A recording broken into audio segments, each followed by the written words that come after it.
tremendous privilege to be here and to try and tell you about how the four of us got involved in the use of sport as a powerful, cost-effective tool for development at scale. I used to work for UNICEF in the education section, and there was a time when the British government, having got the Olympics, decided to work on the development of sport in developing countries as part of its legacy. So UNICEF and the British Council, with where Mona was working, also as an educationist at the time, we got £5 million and we were asked to do something innovative with this. And our focus was education. At that time, we were fortunate to be introduced to a small NGO that worked in Mumbai called Magic Bus, which was run by Matthew Spacey and reached out to about 2,000–3,000 kids running sports programs.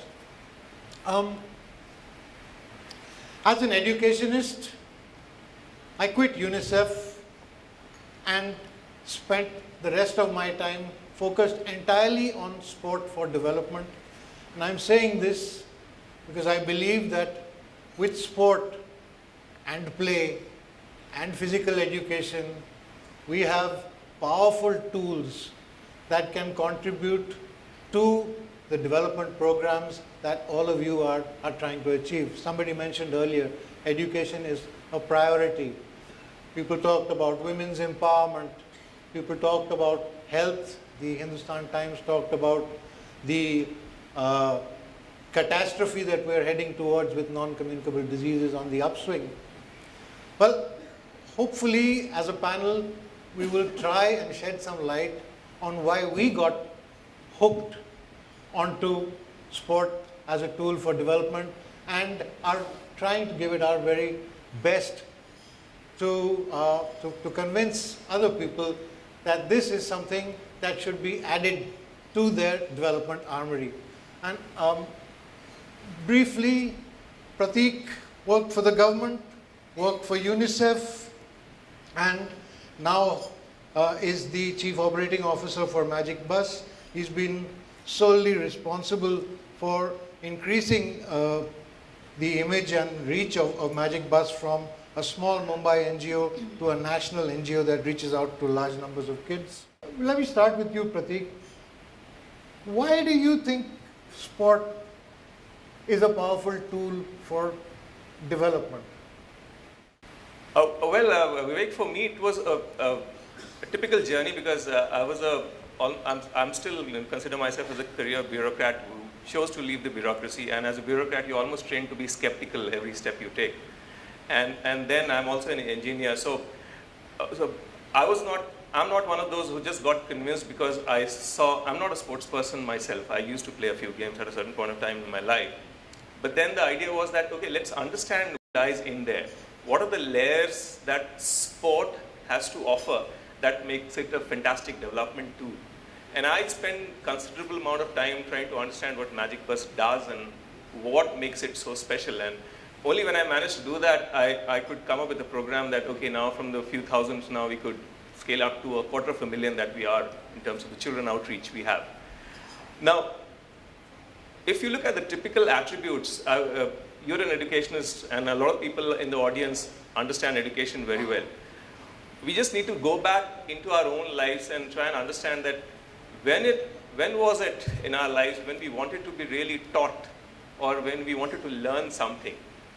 And if you go back to your school days or to someone that you really look up to, you will probably realize that there was some teacher who was very friendly with you, very warm with you, very open with you, and could strike the right chord, and you would like to open up with him or her, and then it would all build up. That's something that the way we use sport in Magic Bus provides. That's the mentoring approach, which I think is very, very crucial in the Magic Bus space. The second attribute that we thought that I thought that eventually sport does bring to the table is the fact that I can give children what they really want in life. I mean, no child really wants to be confined into a classroom and, somebody giving gyan to them, in confined space. A lot of us would resist in our times as well. Now, here's a space where, I just want to be out there. I'm having fun. I'm playing. I'm really having a whale of a time. And in between, if I can sprinkle the right messages by creating appropriate knowledge windows, and if I can do it again and again, that's the trick about sport. So there are certain, touch points I create because using sport, I get the child again and again into my program. And we all know, people who understand how behavior change and communities change, you need to hammer that message again and again. You can't just expect, somebody is told something once in a lifetime and, the person changes. Sport has that magnetism to, get the child attracted to a space where the interactions can happen again and again and again. I can use a volunteer-led approach where volunteers from the local community can be trained into a program with minimal expense and maximum impact. So the child gets a context. So it's not somebody from outside who's preaching to the child. The child gets a context and inputs from a mentor and a role model from exactly the same community.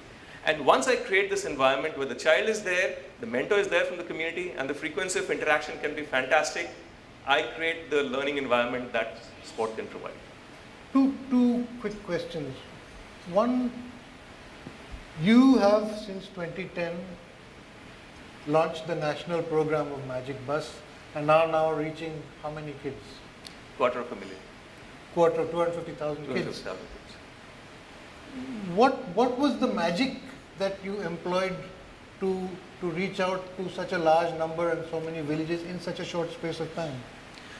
The way it worked for me was like I've been used to working on very, very big scale projects for the government and other partners.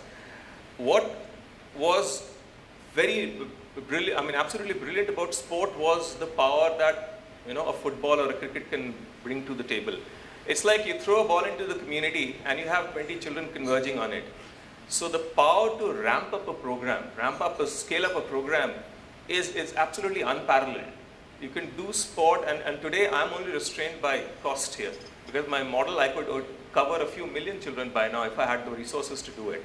It's like literally as easy as throwing a ball into the community, a bunch of kids coming together, and then you start a program and keep rolling it over.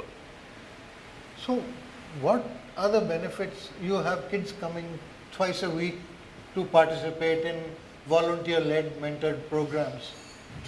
What happens? What happens to these kids? Why does sport make all this great difference that we are laying claim to? So what really happens is that, of course, the volunteers are taught into a curriculum. They know what they have to, how they have to deal with the children. Now this is structured through a process where we have a lot of songs and dances which kind of constitute the warm-up, because that's the typical, we don't go through the PT kind of motions. It's like a lot of fun and Bollywood songs and Tollywood songs and whatever.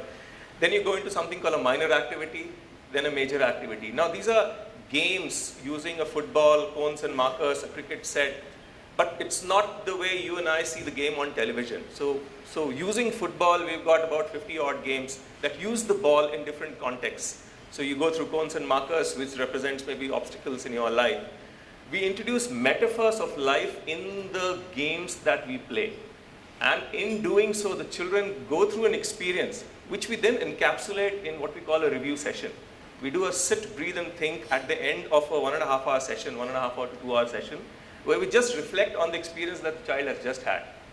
And in that process, you kind of understand, okay, how boys and girls are equal, or how should you treat them, why should you go to school, why should you wash your hands, why should you, everything from menstrual health to sexual reproductive health to anemia to diarrhea.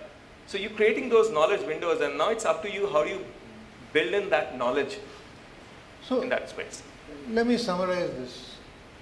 You go out to a village, the first thing you're doing is engaging all those who are not previously engaged by not calling it sport, but by calling it activity and involving everybody.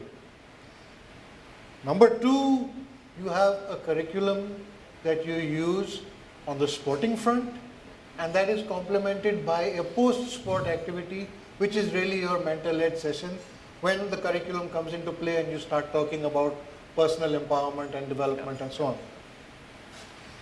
Why would you say that this can be used as a tool to bring children back to school?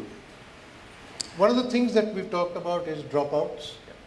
The other thing that we've talked about is the number of women. These are two common problems that we've talked about. Three, we've talked about educational achievement. The Pratham studies and some of the studies that were presented earlier also talk about us failing. Now, why can sport make a difference on this front?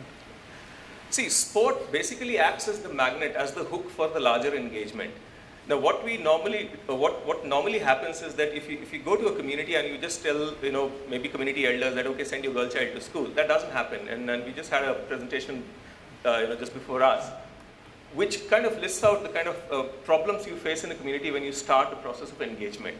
Now, sport ensures that the engagement is absolutely thorough. What I didn't mention thus far is the fact that we also have a parents' curriculum. So there's a structured approach to approaching the community and the institutions and the larger environment in which these children have to then operate. So if a child has to go back to school, it starts off with the child having participated in a Magic Bus session. So today, out of the 2.5 lakh children, 43% of them are girls. And believe me, these are mixed gender sessions, and the only one of its kind across the globe with these kind of numbers. Now, to do that, it requires a house-to-house, door-to-door, week after week of convincing. It's not a one-off thing. So the 40 sessions that a child goes across per year has a lot of other elements of engagement built in that will convince a parent or give confidence to the young child that, okay, she can go to school. Or convince a school authority that it's because of your toilet or the lack of it which is preventing a girl child from coming in. So we try and tie up all these, the institution, the community, the parents, the teachers, all led by my village youth who knows the context, who understands how these various dynamics play together. So what really happens is way beyond what transacts in the 1.5 hour in a sports setting. There's much more going on there.